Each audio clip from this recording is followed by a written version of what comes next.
makeup गरेको देखाउँछु एकछिनमा हामी गुरुकुलको नानी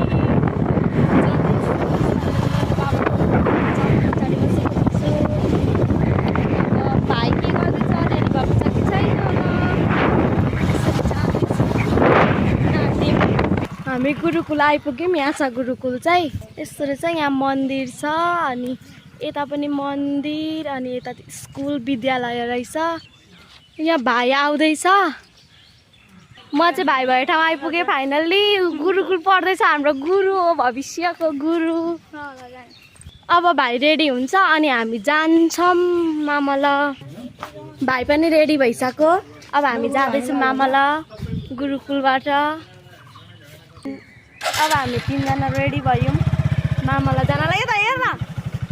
के साह्रो लजाउने भएछ यो त घर छोडेपछि त अब म एकैचोटि चारपाने पुगेपछि देखाउँछु बाई बाई हामी हाम्रो मामला आइपुग्यौँ यहाँ बाबाले मकैहरू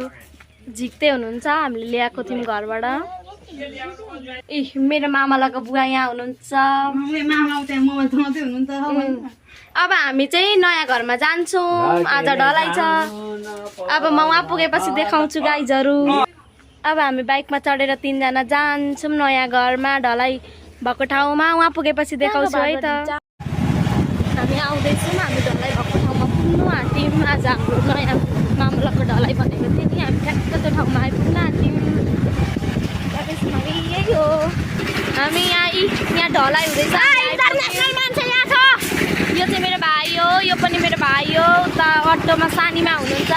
यहाँ घर ढलाइ भइरहेको छ यहीँबाट देखाउँछु र यहाँ ढलाइ हुँदैछ यता पनि घर बनिँदैछ यता पनि बनिँदैछ बिचमा हामी छौँ यस्तो छ बाटो चाहिँ bye bye guys thank you so much for watching bye by